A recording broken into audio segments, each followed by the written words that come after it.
All right, welcome. I'm so excited because this is the first of my podcast. I'm going to be doing a lot of these podcasts. And right now, I'm in the United States at the Mandela Washington Fellowship. And I want to hear from different people in different African countries, different perspectives, different religions, different cultures. I think this is one of the things that makes Mandela Washington Fellowship very key because it's a Mm. cultural exchange. I totally agree, and that's Mhm. very true. The diversity is really nice. I guess we are almost 24 fellows from over 21 countries. Mhm. So understanding, because as you were sharing, how people view themselves makes them how they can feel about themselves. Mhm. And how they feel about themselves, it determines how productive or not productive That's they can be. good. So as for us as leaders, we really need to be aware of our looks and everything else and Mhm. see that it's not negatively affecting our self-esteem, our confidence, at whatever we do. So yeah, I Hmm. totally agree with that. I'm interested to know, Martin, right? You're from Malawi. Definitely. Very intelligent, Very very intelligent you've achieved so much. and very handsome. Who Yo, yeah. and Martin here won number one for the Ignite talks. Mm. I was number two, so I guess which is why we're having this interview and I'm interviewing him. Of course. But I'm gonna have this conversation with the ladies coming through. Definitely. But this is so nice to hear from a male perspective. So I've got a question for you. Do you as men also struggle with your self-esteem, with your looks, with your image, as much as probably women do?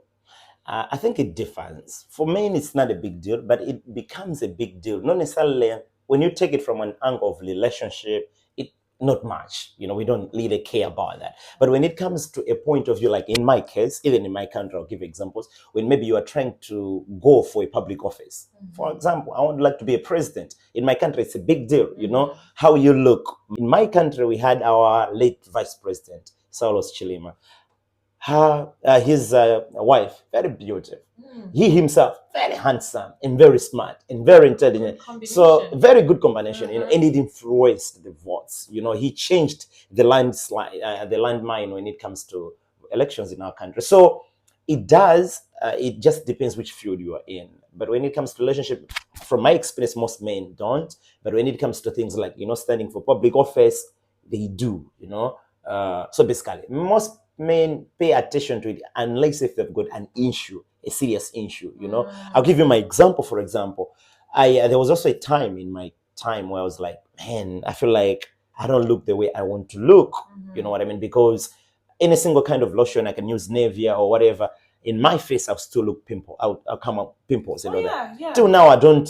Okay, You the feel good lotion that I skin use, though. yes, Okay. as people say so, yeah, which is cool. But the lotion I use, my whole body, I don't use it my face, because if I use it, I'll have pimples. So what I use clean my face. You know what I mean? So it's a problem for me. I remember a certain time I was feeling bad about it, because when I was using a clean a certain time when I was back in undergrad, accidentally I started becoming light skinned.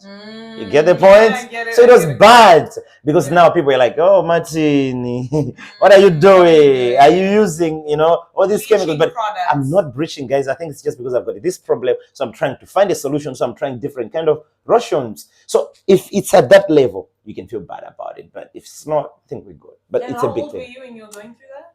No, I think around 19, 20, 21, because I was still in my undergrad. So first year, second year, up until third year. I think it was up until fourth year. That's when I was like, no, I think I'm good. Interesting. Yeah, it is. But so it also affects me. But on a scale of 1 to 100, because you mentioned this is actually very interesting. So my book, I'm sure a lot of people know about it, right? My book is premised on the fact of just like confidence and image and beauty secrets. The first chapter talks about my journey in my life. And the difference with me, I went through the same thing that you went through. But my issue was mostly because when I was a teenager, I struggled with acne a lot.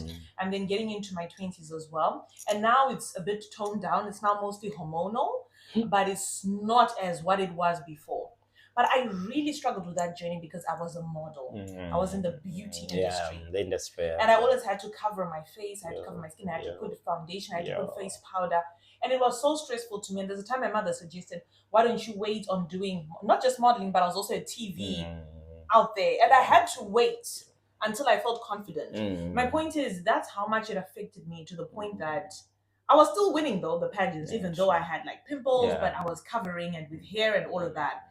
But I wrote this book when I turned 27, because this book was to say, because of what I went through, I started to look for beauty elsewhere.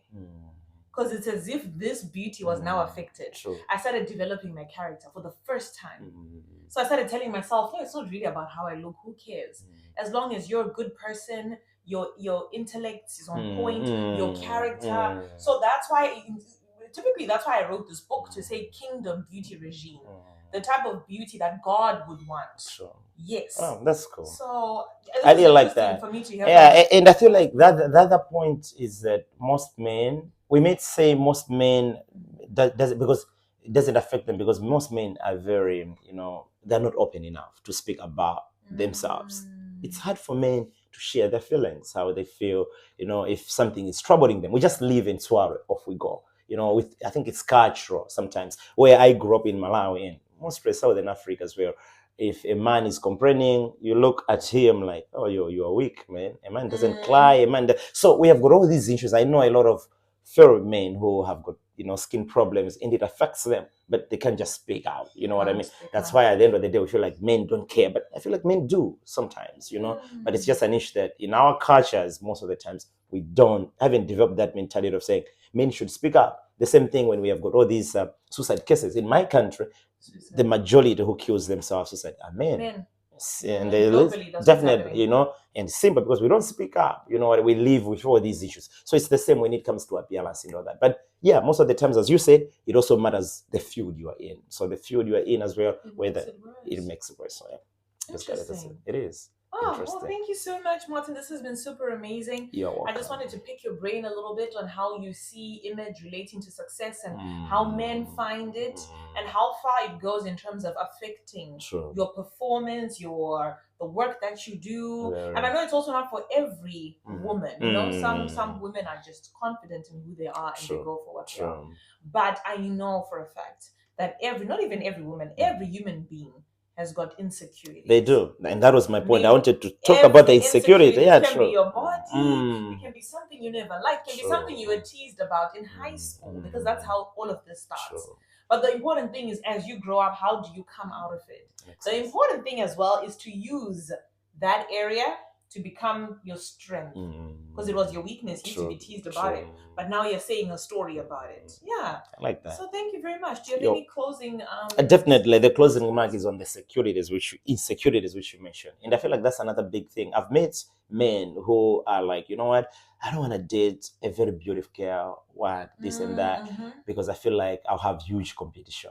And men do that sometimes because they feel like they're not good looking enough. They can tell you that I feel like I'm not deserving this girl. You know what I mean? Not only because they don't have the financial muscle, no. That aside, they'll be like, I'm not.